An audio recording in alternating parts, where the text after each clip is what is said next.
അപകടമുണ്ടായ happy land amusement park ഉടൻ തുറക്കില്ല. അന്വേഷണം പൂർത്തിയാകും വരെ പാർക്ക് തുറന്നു പ്രവർത്തിക്കരുത് എന്നാണ് നിർദ്ദേശം. പാർക്കിന്റെ ലൈസൻസുകളെല്ലാം പരിശോധിക്കുമെന്ന് ആറ്റിങ്ങൽ ഡിവൈഎസ്പി സന്തോഷ് കുമാർ മാതൃഭൂമി ന്യൂസിനോട് പറഞ്ഞു. തിരുവനന്തപുരത്തെ പ്രധാനപ്പെട്ട ഒരു അമ്യൂസ്മെന്റ് പാർക്കാണ് ഹാപ്പി ലാൻഡ്. അവിടെയാണ് അപകടമുണ്ടായിരിക്കുന്നത്. ആറ്റിങ്ങൽ ഡിവൈഎസ്പിയുടെ നേതൃത്വത്തിൽ ഇവിടെ സ്ഥലത്ത് തന്നെ പരിശോധന നടക്കുകയാണ്. സ്വാഭാവികമായിട്ടും ഇത് താൽക്കാലികമായി അടച്ചുപൂട്ടാനുള്ള നടപടി ഉണ്ടായിട്ടുണ്ട്. ഇനി അങ്ങോട്ട് എങ്ങനെയാണ്? അതിനിയും വിവിധ ഡിപ്പാർട്ട്മെൻറ്റുകളുണ്ട്. ഇവർക്ക് ലൈസൻസ് കൊടുത്തിട്ടുള്ള PWDയുടെ mechanical wing, electrical wing, pollution control, panchayat ഇവരെല്ലാം കൂടെ ജോയിൻ്റ് ആയിട്ടുള്ള ഇൻസ്പെക്ഷൻ നടത്തി സ്യൂട്ടബിൾ ആണെന്നെങ്കിൽ മാത്രമേ കണ്ടിന്യൂ ചെയ്യുന്ന കാര്യം ആലോചിക്കാൻ പറ്റുള്ളൂ.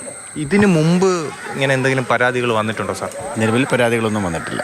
അങ്ങനത്തെ സംഭവങ്ങളുണ്ട് എന്ന് ഇവിടെ വന്നപ്പോൾ നാട്ടുകാർ പറഞ്ഞറിയുന്നുണ്ട്. ചെറിയ ചെറിയ ഇൻസിഡൻസുകൾ ഉണ്ടായതായിട്ട് പറയുന്നുണ്ട്. പക്ഷേ അത് പരാതികളായിട്ടൊന്നും ആരും വന്നിട്ടില്ല. ഇത് കണ്ട് പരിശോധിച്ചപ്പോൾ പോലീസിന് എന്ത് തോന്നി? അതിനെയും മെക്കാനിക്കൽ വിങ്ങിൻ്റെ ഒരു ഇൻസ്പെക്ഷൻ വന്നതിന് ശേഷം മാത്രമേ പറയാൻ കഴിയുള്ളൂ. ആധികാരികമായി പറയാൻ കഴിയുള്ളൂ. നമ്മളിപ്പോൾ പ്രാഥമികമായ ഒരു ഇൻസ്പെക്ഷൻ മാത്രമേ നടത്തിയിട്ടുള്ളൂ. അതായത് അവരുടെ ഒരു ഒപ്പീനിയൻ കിട്ടിയതിന് ശേഷം മാത്രമേ പറയാൻ കഴിയുള്ളൂ. ഇതിൻ്റെ റെക്കോർഡ്സൊക്കെ പരിശോധിക്കാനുള്ള സമയം കിട്ടിക്കാണോ? റെക്കോർഡുകൾ പരിശോധിച്ചിട്ടുണ്ട്. ലൈവ് ലൈസൻസ് ഉണ്ട്. പുതിയ ലൈസൻസ് റിന്യൂ ചെയ്യാൻ വേണ്ടി അവർ പഞ്ചായത്തിൽ ആപ്ലിക്കേഷൻ സബ്മിറ്റ് ചെയ്തിട്ടുണ്ട്, റിസീവ് ചെയ്തിട്ടുണ്ട്. ഓക്കെ. ഈ സുരക്ഷാ മാനദണ്ഡവുമായിട്ട് ബന്ധപ്പെട്ട് എന്തെങ്കിലും വീഴ്ച ഉള്ളതായി കണ്ടെത്തിയോ? അതിനെയും എല്ലാ ഡിപ്പാർട്ട്മെൻറ്റിനും കൂടി ഒരു ജോയിൻറ്റ് ഇൻസ്പെക്ഷന് ശേഷം മാത്രമേ അത് പറയാൻ കഴിയുള്ളൂ. അതിനുശേഷം നമ്മളിപ്പോൾ ഓൾറെഡി കേസ് എടുക്കുന്നുണ്ട്. അതിനനുസരിച്ച് അന്വേഷണ ഭാഗമായിട്ട് അതുകൂടെ കണ്ടെത്തും. അങ്ങനെ ഒരു അന്വേഷണം കഴിഞ്ഞതിന് ശേഷം മാത്രമല്ലേ ഇനി ഇത് പ്രവർത്തിക്കാൻ അനുമതി കാണും?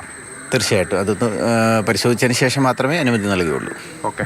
ആറ്റിങ്ങൽ ഡിവൈഎസ്പി സന്തോഷ് കുമാറാണ് നമ്മോട് സംസാരിച്ചത്. പോലീസ് ഇവിടെ എത്തി അത് കൃത്യമായി ഇവിടുത്തെ സ്ഥിതി എന്താണെന്ന് മനസ്സിലാക്കുകയും എന്താണ് സംഭവിച്ചത്, മെക്കാനിക്കൽ വിങ്ങിൻ്റെ കൂടി അനുമതി വേണം, അത് അവർ കൂടി പരിശോധിച്ചതിന് ശേഷം അവരുടെ കൂടി കണ്ടെത്തലിൻ്റെ അടിസ്ഥാനത്തിലായിരിക്കും തുടർ നടപടികളിലേക്ക് പോലീസ് കടക്കുക. രാകേഷിനൊപ്പം TS ഹരീഷ്ണ, മാതൃഭൂമി ന്യൂസ്, തിരുവനന്തപുരം.